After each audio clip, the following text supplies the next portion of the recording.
lo que voy a hacer hoy es dar, dar un poco las nociones básicas del tema de la base de datos en PHP ¿vale? Para que lo tengáis un poco más claro a la hora de crear vosotros vuestra página, pues si vais a tener varias páginas de WordPress o lo que sea y queréis tener varias bases de datos en un mismo servidor, ¿de acuerdo? Así que nada, vamos a iniciar el SAMP, como siempre. Iniciamos nuestro Apache, nuestro MySQL.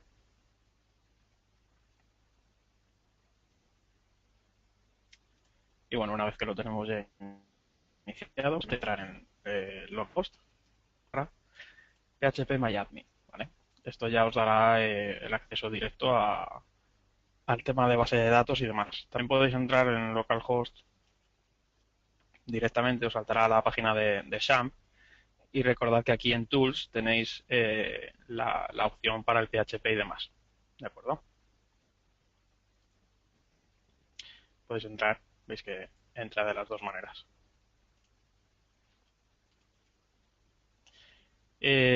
Bueno, como recordaréis de la primera lección, lo que hicimos para poder trabajar con WordPress necesitamos crear una base de datos, ¿de acuerdo? En este caso la llamamos pues local WordPress, ¿vale?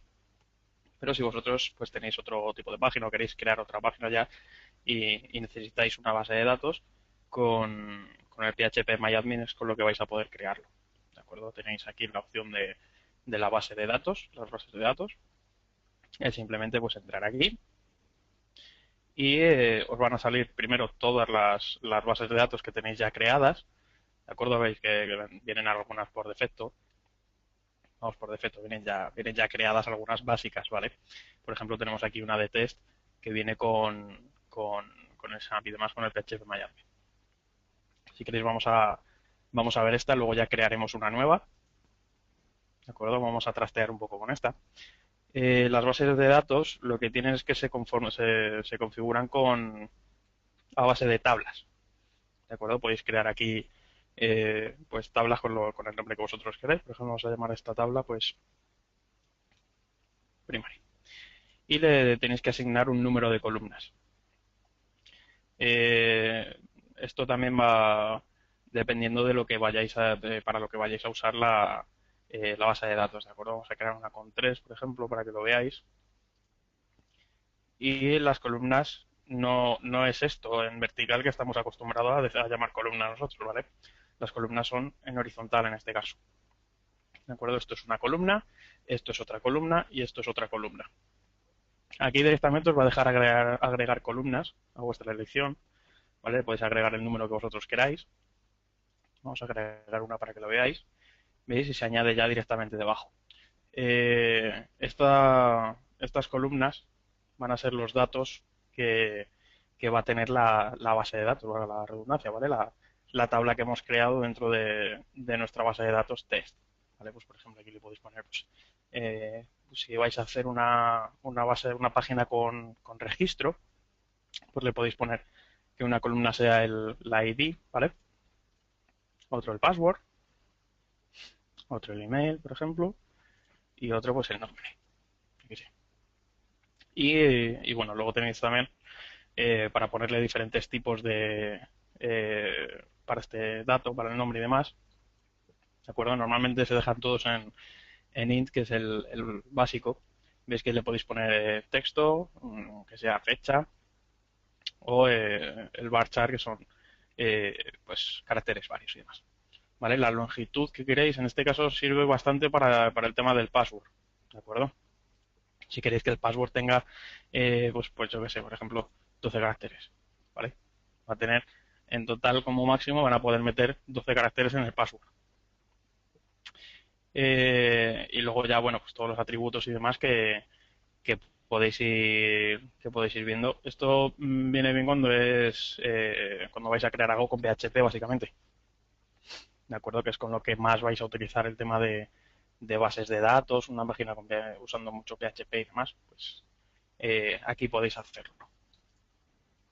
Os quería enseñar también en la base de datos de local WordPress.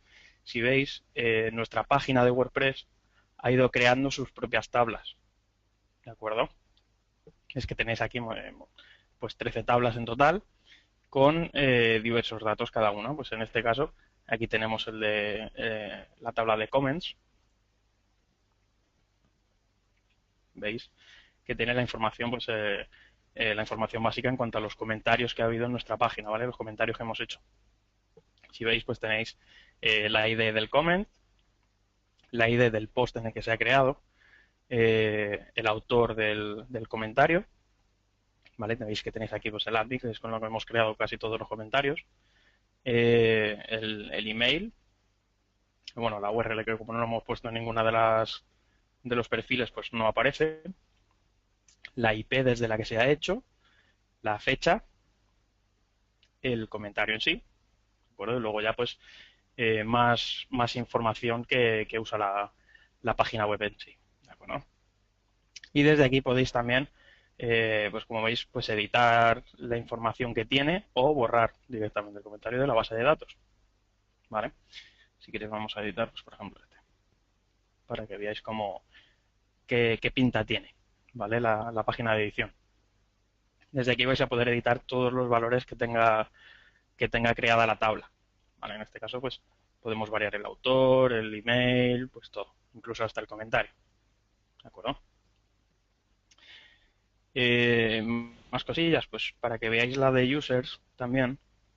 Vamos a ver primero la de post, para que no veáis solo los comentarios, también están los posts, ¿vale? Veis que tiene aquí el contenido del post en sí, en las entradas que hemos hecho. Y bueno, es prácticamente lo mismo que teníamos en el otro. Lo único que varían pues, son los campos que hay para rellenar, vamos, los campos que rellena automáticamente la base de datos. Y bueno, vamos a ver la de users, que también es interesante, para que veáis, esto os quería enseñar, la encriptación del password, ¿vale? En este caso WordPress directamente lo que hace es encriptar el password de la gente que se registre en vuestra página. Entonces vosotros como admins no vais a poder ver el password que tiene puesta la gente, ¿vale? Esto es un modo de seguridad. Porque, por ejemplo, si alguien se cuela en vuestra base de datos, se cuela, hackea vuestra página o lo que sea y llega hasta la base de datos, pues pueden encontrar toda la información de los usuarios y demás. Entonces, para que no se vea la password, está encriptada, ¿de acuerdo? Y bueno, pues lo mismo que os he comentado a nosotros. Cada uno tiene sus propios valores, su propia estructura en las tablas y demás. Y, y bueno, esto ya es también pues poneros vosotros un poco si queréis o pues a buscar más información, si queréis saber un poco más a fondo lo que hacen las tablas y las bases de datos y demás. Lo que os quería enseñar también es para borrar una. Vamos a crear una nueva. Recordad que es muy simple, simplemente ponéis aquí el nombre. El cotejamiento, recordad que lo dejábamos siempre pues blanco, básicamente. La creamos, ¿vale? Y veis que ya aparece aquí nuestra base de datos nueva. Ahora tenéis la opción de, o bien, entrar y trabajar con ella, rellenarlo, empezar a crear tablas y todo lo que queráis. Y si os habéis equivocado y queréis borrar una, es tan simple como entrar en bases de datos de nuevo, seleccionarla, ¿vale? Y aquí ya directamente tenéis para eliminarla. Esto si lo queréis eliminar o lo que sea, si no queréis eliminarla y podéis dejarla aquí y seguís trabajando con otra de las tablas que tengáis, ¿de acuerdo? Otra de la base de datos que tengáis.